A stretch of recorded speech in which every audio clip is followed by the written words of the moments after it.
So hello everyone, welcome back to Zero YouTube channel. This is Shivani Keswani and we are back with another one English lecture. तो आज हम पढ़ने वाले fillers जो कि most expected हैं किसी भी एग्जाम में. अगर आप IBPS क्लर्क की तैयारी कर रहे हो, चाहे आप SBI क्लर्क की तैयारी कर रहे हो, चाहे आप IBPS PO या SBI PO की तैयारी कर रहे हो, तो इनके प्रीलिम्स में फिलर्स का अच्छा खासा रोल रहता है. हर प्रीलिम्स में 5 क्वेश्चंस फिलर्स के आपको देखने मिलते ही हैं. तो ये है मोस्ट एक्सपेक्टेड क्वेश्चंस जो आ सकते हैं, रिपीट होते रहते हैं. तो इन क्वेश्चंस को आज करने वाले हैं. आज व्हाइट बोर्ड आपके सामने है, मैं हूं आपके सामने और माइक में ऑडियो वीडियो सारी दिक्कतें सॉल्व हो चुकी हैं. तो आज मैं आपको दिखाने वाली हूं कि किस तरीके से फिलर्स को आप सॉल्व करेंगे. हालांकि ये इजी टॉपिक होता है बट इसमें हम सीखेंगे कुछ वोकैबुलरी वर्ड्स और सीखेंगे कुछ ग्रामर के रूल्स जो आप यूज़ कर सकते हो कोई भी फिलर को सॉल्व करने के लिए. ठीक है, और आई होप ये राइटिंग मेरी समझ में आ रही है. अगर नहीं भी आ रही है तो मैं बोलती रहूँगी क्वेश्चंस को, ऑप्शंस को, तो आपको क्लियरली समझ में आ जाएगा. वैसे तो बहुत सारे लोगों ने तारीफ की थी और मुझे नहीं लगता कि तुम लोग मेरे साथ लाइव मिलना चाहते हो, क्योंकि यार तुम लोग शेयर ही नहीं करते हो अपने दोस्तों के साथ. उस वीडियो पे व्यूज़ ही नहीं आ पा रहे हैं. 5000 मैंने तुमसे सिर्फ इतना सा मांगा था कि 5000 व्यूज़ तुम एक दिन में कर देना. रात में 12 बजे होने से पहले 11 बजे वीडियो आ जाता है तुम्हारे पास सुबह सुबह, और फिर भी तुम शेयर ही नहीं कर पा रहे हो. तो ठीक है, तुम्हारी मर्जी. अब मैंने तो अपना वाईफाई वगैरह सब कुछ लगवा दिया है. अगर तुम नहीं मिलना चाहते हो लाइव तो डायरेक्टली कह दो. ठीक है, यही वीडियोस काफ़ी है तुम्हारे लिए, वही शॉर्ट वीडियोस. ठीक है, सो let's get started without any further delay.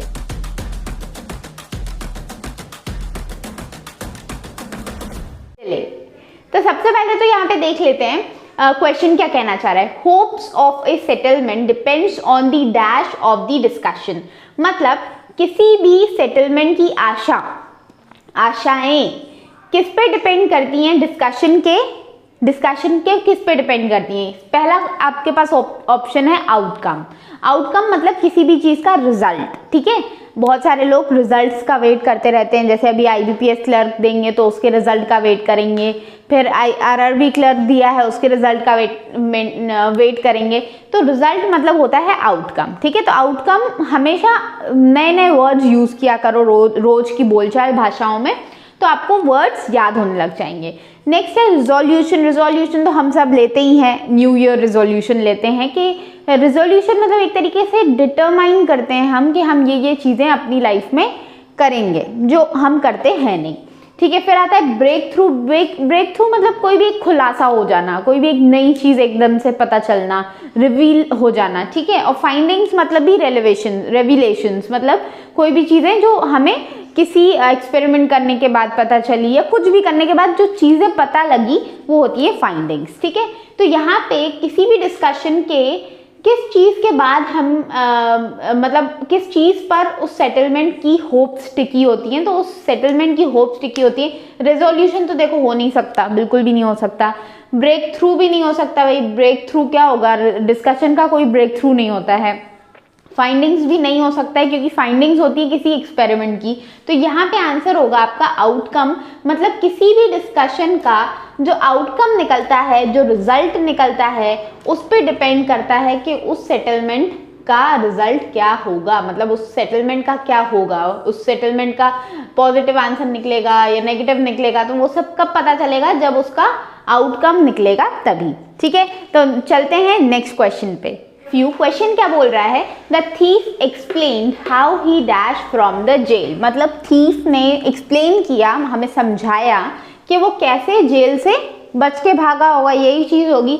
तो ये चारों ऑप्शंस एस्केप्ड पे ही हैं, एस्केप के अलग अलग टेंसेस पे हैं. तो अब हम यहाँ पे थोड़ा सा ग्रामर पढ़ने वाले हैं. हमेशा जो एक सेंटेंस होता है वो अगर उसमें 2 पास्ट होंगे तो देखा जाता है कि पहला पास्ट कौन सा है और दूसरा पास्ट कौन सा है. मतलब पहले कौन सा इवेंट हुआ, फर्स्ट कौन सा इवेंट हुआ और सेकंड नंबर पे कौन सा इवेंट हुआ. मतलब थीफ पहले भागा और फिर उसने एक्सप्लेन किया. ऑब्वियसली पहले वो भागा, हमने उसको पकड़ा और फिर उसने एक्सप्लेन किया, तो पहले वो भागा है. तो ये जो फर्स्ट वाला होता है ये हमेशा हैड प्लस V3 लेता है और जो सेकंड वाला होता है ये V2 लेता है. ठीक है, ये होता है सेंटेंस का स्ट्रक्चर जब भी एक ही सेंटेंस में 2 पास्ट के फ्रेजल वर्ब्स यूज किए गए हों. ठीक है, तो यहाँ पे क्या आएगा, एक्सप्लेन्ड आ चुका है, मतलब वो उसमें बाद में हमें एक्सप्लेन किया, मतलब ये सेकेंड एक्शन है, तो फर्स्ट एक्शन होगा हैड एस्केप्ड। ठीक है, क्लियर है, बहुत ही ईजी है और इस पे कई सारे क्वेश्चंस आते हैं। अगर आपने ये वाला रूल समझ लिया मतलब आपका एक क्वेश्चन तो फिक्स है, फिलर्स में सही हो जाएगा। और कई बार इसका यूजेज और भी इंग्लिश के क्वेश्चंस में आ जाता है। सो let's get back into third question. All right, तो यहाँ पे थर्ड क्वेश्चन हमारे सामने है, let's read it. 500 men worked for 10 years to dash the temple in Java to its former glory। मतलब क्वेश्चन क्या कहना चाह रहा है कि 500 आदमियों ने काम किया 10 साल तक किसी टेम्पल को डैश करने के लिए। जावा में वो टेम्पल सिचुएटेड है, अपनी फॉर्मर ग्लोरी मतलब पहले जैसा वो था, पहले उसकी जो प्रेस्टीज थी वो उसे लौटाने के लिए 500 मैन ने 10 दिन तक काम किया। ठीक है, तो यहाँ पे हमारे पास 4 ऑप्शन दिए हुए हैं। कौन से ऑप्शन बिल्कुल नहीं हो सकते हैं? टू डैश, टू गिव, कुछ देने के लिए तो बात हो नहीं रही, टेम्पल में कुछ देंगे थोड़ा ना, उसकी फॉर्मर ग्लोरी में अगर हमें उसको वापस पहुंचाना है तो हम कुछ देने की बात नहीं करेंगे, तो ये वाला एकदम कैंसिल हो जाएगा। और टू क्रिएट, कुछ क्रिएट की भी बात नहीं हो रही है। To create the temple in Java to its former glory, नहीं, ये भी नहीं है। अब ये दोनों ऑप्शंस में से आपको हमेशा अगर आएगा भी एरर, जिसकी इंग्लिश थोड़ी बहुत भी सही होगी वो इन दोनों ऑप्शंस में फंस जाएगा। अब इन दोनों में मैं आपको बताती हूँ कि बहुत ही बारीक सा अंतर है। वैसे तो हम इनको इंटरचेंजेबली यूज कर लेते हैं, लेकिन इनके बीच में अंतर है। रिस्टोर करना मतलब किसी भी चीज को पुनः उसी रूप में ले आना जिसमें वो पहले हुआ करता था। जैसे कि यहाँ पे बोला गया कि फॉर्मर ग्लोरी हमें उसको वापस लौटानी है। रिवाइव करना होता है पुनर्जीवित करना, मतलब किसी भी चीज को जो मर चुकी है उसको वापस जागृत करना, उसको वापस से जीवित कर देना होता है रिवाइव। तो आपको समझ में आ गया होगा कि यहाँ पे हम ए ऑप्शन के साथ जाएंगे, क्योंकि यहाँ पे हम रिस्टोर करने की बात कर रहे हैं, उसको वापस उसी शेप में लाने की बात कर रहे हैं। और ये एक टेम्पल है, कोई इंसान नहीं है, कोई स्पीशीज नहीं है जिसको हम फिर से रिवाइव करेंगे। टाइगर नहीं है, टाइगर की पॉपुलेशन नहीं है जिसको हम रिवाइव करेंगे। तो यहाँ पे बात हो रही है रिस्टोर करने की।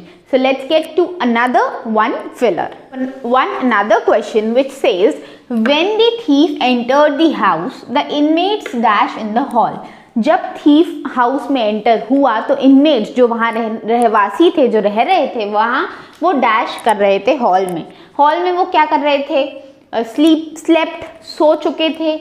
वर स्लेप्ट, सो चुके थे। वर स्लीपिंग, सो रहे थे। या हैड बीन स्लीपिंग, सो चुके थे। ठीक है, तो यहाँ पे 4 ऐसे टेंसेस हैं। तो यहाँ पे सिंपल है, ये एंटर करा है, ठीक है, इसने एंटर किया है, तब इनमेट्स क्या कर रहे थे? तो यहाँ पे सीधा सीधा आंसर आपका आएगा वर स्लीपिंग, मतलब इनमेट्स सो रहे थे, क्योंकि ऑब्वियसली वो अभी सो रहे थे, अभी वो उस क्रिया में थे। ठीक है, ऐसे सो चुके नहीं थे, सो रहे थे। तो यहाँ पे सबसे जो सही आंसर आपका बनेगा वो रहेगा ऑप्शन सी, वर स्लीपिंग। ठीक है, नेक्स्ट क्वेश्चन पे चलते हैं। तो another question is here, the question says only one of the boys dash not done the homework given yesterday. सारे बॉयज में से सिर्फ एक ही ऐसा था जिसने होमवर्क नहीं किया था जो कल दिया गया था। अब यहाँ पे हमारे पास ऑप्शन है can, could, have, has. Can, could के बाद आपको पता है कि V1 लगता है। हमेशा याद रखो, जो भी मॉडल्स होते हैं हमारे पास, कैन, कुड, शुड, वुड, ये सारे जो होते हैं इनके पास हमेशा V1 लगता है। ये एक मैंने आपको बता दिया रूल। अब यहाँ पे हैज या हैव में से एक होगा। अब आपको ये दिमाग लगाना है कि हमेशा ये एक रूल है कि वन ऑफ द, जब भी आपको सेंटेंस दिख जाए उसके सामने चुपचाप आंखें बंद करके आपको लगा देना है हैज, मतलब जो भी आपको सिंगुलर फॉर्म में दिया गया, क्योंकि यहाँ पे बहुत सारे बॉयज में से हम किसी एक को बोल रहे हैं, तो किसी एक के लिए हम वर्ब कौन सी यूज करेंगे? Obviously singular. तो यहाँ पे बहुत ही इजी क्वेश्चन था। आपको यहाँ पे एक मैंने रूल भी बता दिया कि one of the boys, one of the girls, one of the dancers, कुछ भी वन ऑफ द के बाद कुछ भी आएगा सबसे पहले तो ये सिंगुलर, ये प्लूरल में होगा। ये चीज भी याद रखो। हो सकता है यहाँ पे भी आपके पास मिल गया होता डैश, तो ये हमेशा प्लूरल में रहेगा। और उसके बाद जो आएगी वर्ब वो आपकी सिंगुलर में रहेगी, क्योंकि हम बात कर रहे हैं किसी एक इंसान की। ठीक है, आगे बढ़ते हैं। ऑल राइट, तो नेक्स्ट क्वेश्चन हमारे सामने है। क्वेश्चन में लिखा हुआ है on my return from a long holiday, मतलब जब मैं अपनी लॉन्ग हॉलीडे से वापस आया, I had to dash with a lot of work, मुझे बहुत सारे काम के साथ डैश करना पड़ा। अब यहाँ पे आपके सामने जो दिख रहे हैं वो हैं फ्रेजल वर्ब्स, और फ्रेजल वर्ब्स में यहाँ पे आएगा कौन सा फ्रेजल वर्ब, आपको वो देखना है। सबसे पहले तो टेकअप, टेकअप मतलब कोई भी चीज़ आप लेते हो, जैसे take up any project, take up an assignment. तो यहाँ पे कोई भी चीज़ जब आप लेते हो, कोई रिस्पॉन्सिबिलिटी लेते हो तो टेकअप। मेकअप करना मतलब किसी भी चीज़ की गलती सुधारना, या कभी आपका पैचअप हो जाता है किसी दोस्त के साथ तो उसको भी मेकअप बोलते हैं, या फिर वो लड़कियों वाला मेकअप तो होता ही है बट ये फ्रेजल वर्ब की तरह यूज़ हो रहा है, तो वो मेकअप उस वाले की बात नहीं कर रहा है। कैच ऑन करना मतलब कोई भी चीज़ को कैच करना, ठीक है, किसी भी चीज़ पे कैच करना। लेकिन कैचअप यहाँ पे सूट करेगा सबसे ज़्यादा, क्योंकि कैचअप करना मतलब कोई भी चीज़ को जो छूट गई है उसको हम पूरा कर रहे हैं, ठीक है। किसी भी जैसे हम बोलते हैं ना कि कैचअप विद द टाइम, तो टाइम के साथ हमें कैचअप करना पड़ रहा है क्योंकि वो हम निकल चुका है। कोई भी चीज़ जो निकल चुकी है या बहुत ज़्यादा हो गई है तो हम उसके साथ कैचअप विद कर रहे हैं, उसको कंप्लीट करने की कोशिश कर रहे हैं। तो यहाँ पे आपका आंसर क्या बनेगा? कैचअप विथ, ठीक है। नेक्स्ट क्वेश्चन पे चलते हैं। The next question is here. The next question says, I felt as if the ground were dash beneath my feet. मतलब मैंने ये समझा, मैंने ये सोचा, मैंने ये फील किया जैसे कि मेरे नीचे जो ग्राउंड है वो कुछ डैश हो गया मेरी एड़ियों के नीचे जो ग्राउंड था। तो यहाँ पे स्मैश करना मतलब मुक्का मारना होता है, स्लिप करना मतलब गिर जाना, क्रम्बलिंग मतलब ऐसे ऐसे करके कुछ ऐसे फड़फड़ाते हैं, तो सिंकिंग भी आपको पता है। तो यहाँ पे ये 4 वर्ड्स हैं। सबसे अच्छा जो वर्ड यहाँ पे सेट होगा वो होगा आपका स्लिपिंग। ग्राउंड स्लिप हो गया, ग्राउंड टूट गया। एक होता है ना धरती निकल गई आपकी, स्लिप हो गई, तो स्लिप यहाँ पे वर्ड जाएगा कि धरती का आपकी एड़ियों के नीचे से फिसल जाना, निकल जाना, that will come to be like slipping. Slipping होगा उसका मतलब, ठीक है। नेक्स्ट क्वेश्चन पे चलते हैं जल्दी। Okay, the next question is here, which says that story would make a good subject dash a novel. मतलब ये स्टोरी अच्छा सब्जेक्ट बनेगी नॉवेल के डैश। नॉवेल के लिए ऑब्वियसली यहाँ पे जब हम उसका हिंदी कर रहे हैं ट्रांसलेट तो ही वो आ जा रहा है कि यहाँ पे आ जाएगा के लिए क्या होता है? फॉर, ठीक है। यहाँ पे देखो ऑन तो बिल्कुल भी नहीं आएगा, ऑन ए नॉवेल, नॉवेल के ऊपर नहीं। हाँ, लेकिन ये बोल सकते हैं novel on a dash subject, ठीक है। जब अगर नॉवेल यहाँ पे आगे होता, सब्जेक्ट पीछे होता तो हम ऑन ले लेते, लेकिन टू अ नॉवेल भी नहीं होगा, नॉवेल को ये भी नहीं होगा, ठीक है। ऑफ ए नॉवेल भी नहीं होगा, ऑफ ए फ्रेंड हो सकता है, ऑफ ए नॉवेल यहाँ पे नहीं फिक्स बैठेगा। तो यहाँ पे कौन सा प्रीपोजिशन आएगा? For a novel.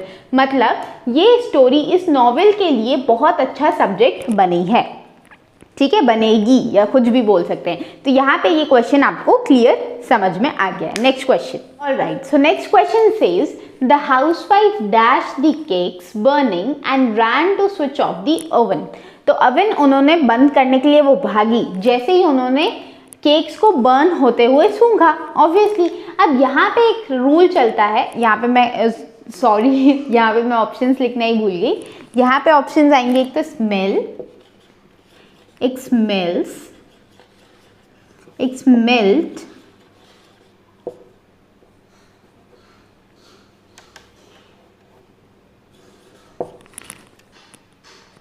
एक आ जाएगा स्मेलिंग, ठीक है। तो यहाँ पे कौन सा आएगा? अगर मैं आपको एक चीज बताऊं कि पूरा जो स्टेटमेंट रहता है वो हमेशा किसी एक पर्टिकुलर वर्ब में रहता है। यहाँ पे अगर आप देखोगे यहाँ पे रैन लिखा हुआ है, मतलब यहाँ पे चल रहा है स्टेटमेंट पास्ट में, और पास्ट में आपको कौन सी वर्ब दिख रही है? यहाँ पे दिख रही है स्मेल्ट। मतलब जैसे ही हाउसवाइफ ने केक्स को बर्न होते हुए सूंघा, स्मेल किया, तो वो स्विच ऑफ करने के लिए भाग पड़ी, ठीक है। यहाँ पे बहुत ही इजी क्वेश्चन है, हमेशा याद रखना कि कोई भी अगर आप एप्लीकेशन लिख रहे हो या एसे लिख रहे हो, प्रेसी लिख रहे हो, कोई आंसर लिख रहे हो, हमेशा एक चीज़ अपने दिमाग में रखना कि आपके जो सारे स्टेटमेंट होने चाहिए वो किसी पर्टिकुलर टेंस में होने चाहिए। ये नहीं कि आप एक स्टेटमेंट को लिख रहे हो आज में, एक स्टेटमेंट को कल में। हाँ, ये ज़रूर हो सकता है कि आप कोई पुरानी स्टोरी सुना रहे हो तो उसको आपने पूरा पास्ट में रखा और आप आगे का जब बता रहे हो तो उसको वो आपने प्रेजेंट में और फ्यूचर में रखा। लेकिन हमेशा याद रखो टाइम का बहुत बड़ा रोल होता है, इसीलिए टेंसेस बने, और इसीलिए हम देखते हैं कि सारे स्टेटमेंट एक पर्टिकुलर टेंस को ही कैरी करेंगे, ठीक है। आगे बढ़ते हैं, ठीक है, तो अगला क्वेश्चन आपके सामने ये रहेगा फाइनल क्वेश्चन इस सीरीज के लिए, क्योंकि यार तुम लोगों को तो बिल्कुल फर्क पड़ता नहीं है, तुम लोग तो शेयर करोगे नहीं अपने दोस्तों के साथ। अगर अपने दोस्तों के साथ शेयर करोगे तो मुझे मौका मिलेगा तुम्हारे साथ लाइव मिलने का। लाइव मैं मिलूंगी तो ज़्यादा क्वेश्चन सॉल्व करा पाऊंगी, ज़्यादा देर के लिए तुम्हारे साथ बातें कर पाऊंगी और तुम्हारे डाउट्स 1 to 1 सॉल्व भी कर पाऊंगी। बट तुम्हें ये सारी फैसिलिटीज़ चाहिए नहीं, इसलिए तुम अपने दोस्तों के साथ शेयर नहीं करो। अभी तक इतनी आगे तक आके भी तुमने अभी तक अपने दोस्त के साथ शेयर नहीं किया, जाके शेयर करो जल्दी, तो मैं तुम्हारे लिए अपनी जो वाईफाई वाली फैसिलिटी है उसका यूज़ ले पाऊँ, तुम्हारे सामने लाइव आ पाऊँ। ठीक है, तो आगे क्वेश्चन पढ़ते हैं। She remained dash all her life, वो अपनी पूरी जिंदगी ये बनी रही। क्या बनी रही? एक तो आ जाता है सिंगल। ठीक है, सिंगल बनी रही, तो सिंगल हमेशा एक एडजेक्टिव की तरह काम करता है। ठीक है, तो सिंगल पर्सन अगर होता तो ये सही हो जाता, सिंगल गर्ल होता तो ये सही हो जाता, सिंगल विमेन होता तो ये सही हो जाता, लेकिन क्योंकि यहाँ पे सिर्फ सिंगल है तो इट वोंट कम। ठीक है, नेक्स्ट है आपका अनमैरिड। तो अनमैरिड भी एक एडजेक्टिव होता है। अगेन ये कोई वर्ब नाउन को पर्टिकुलरली साथ में लेगा ही लेगा, अगर नाउन नहीं है तो ये भी गलत। नेक्स्ट आ जाता है बैचलर। बैचलर यूज करते हैं कॉमन सबके लिए यूज करते हैं, गर्ल्स बॉयज दोनों के लिए यूज करते हैं, बट बैचलर यूजुअली बॉयज के लिए यूज होता है, बैचलरेट गर्ल्स के लिए यूज होता है। तो यहाँ पे इन दोनों में लड़ाई है, क्योंकि स्पिंस्टर बोलते हैं एक अनमैरिड विमेन को, जो अपनी पूरी जिंदगी अनमैरिड रहती है, उस विमेन को बोलते हैं स्पिंस्टर। क्योंकि यहाँ पे शी की बात की गई है, हर की बात की गई है, मतलब किसी औरत की बात हो रही है, तो ज़्यादा एप्रोप्रिएट जो बैठेगा शब्द वो रहेगा स्पिंस्टर।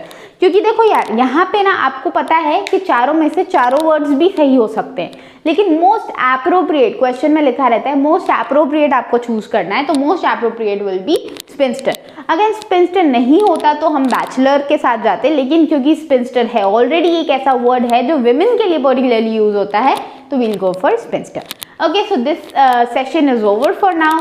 हम फिलर्स कर चुके हैं। नेक्स्ट क्लास कौन सी चाहिए बताओ कमेंट सेक्शन में, तो मैं आपके लिए वो वाली क्लास ले आऊँगी। बट आरसी और क्लोज टेस्ट मत बोलना, क्योंकि अभी ये फैसिलिटी मेरे पास नहीं है कि मैं पूरा आरसी लिखूँ, एक कहीं क्वेश्चंस लिखूँ, ये पॉसिबल नहीं है। तो तुम लोग कोशिश करना कुछ ऐसे टॉपिक्स बताने के लिए जो इस बोर्ड पे आ पाएँ, जो मैं रब करके तुम्हारे सामने और क्वेश्चंस रख पाऊँ। ठीक है, तो अभी हमने तीन टॉपिक्स को टच कर लिए, एक तो पैराजंबल, एक आपका वर्ड स्वैप और एक फिलर्स। आगे बताओ और कौन से टॉपिक्स आपको चाहिए, और वीडियो अच्छा लगे तो अच्छा लगेगा ही, ऑब्वियसली क्यों नहीं लगेगा, इतनी मेहनत कर रही हूँ मैं तुम लोगों के लिए। इवन मैं कल घर भी नहीं जा रही हूँ, आज मैं घर जाने वाली थी, 2 दिन की छुट्टी है बैंक की, but I am not going to home just for you, so that I can make many videos for you and give you the knowledge which I have. तो इतना मेरा सैक्रिफाइस खाली मत जाने दो यार, अपने दोस्तों के साथ शेयर करो और उनको भी बताओ कि मैम ने पढ़ाना स्टार्ट किया है। बाकी मिलते हैं अगले वीडियो में, तब तक के लिए take care, keep studying, bye bye.